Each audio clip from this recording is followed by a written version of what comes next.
আমার নাম মোহাম্মদ রাকিব হাসান। আমার ঠিকানা এখানেই, মাদারীগঞ্জ বাজার, হাসনিপুর গ্রাম, বাগমারাবাস। এটা কতদিন ধরে চলছে?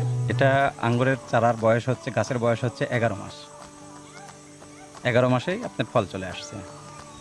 এখানে প্রতিদিন কিরকম পর্যটকের ভিড় হয়? এখানে প্রতিদিন গড়ে 1 থেকে 1,500, আর শুক্রবার শনিবার 2 থেকে 2,500 লোক হয়।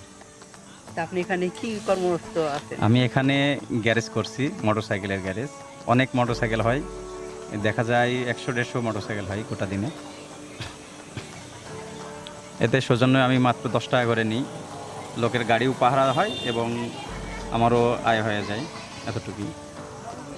আপনি বাসা এখানে? হ্যাঁ, এই বাগানের মালিক আমার দাদা হয় সম্পর্কে।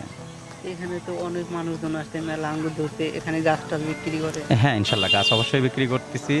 আপনার পাইকারি নিলে পরা 300 টাকা করে নেওয়া হচ্ছে, আর একটা দুটা নিলে 350-400 এরকম। আমরা তো দেখি যে যে পর্যটক আসছে সেই কিনছে, তো হ্যাঁ, কিরকম আয় অবশ্যই। করছে এটা?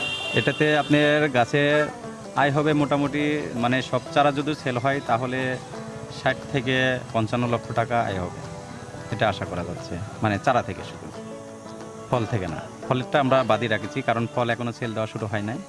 ফল তো অনেক ধরে আছে, এটা কবে কিভাবে পাকবে, কিভাবে কি করবে? এটা আপনার পাকা কাছে চলে আসছে। এটা আপনার ঈদের 1 সপ্তাহ কি 4 দিন পর থেকে সেল দেওয়া হবে ফল।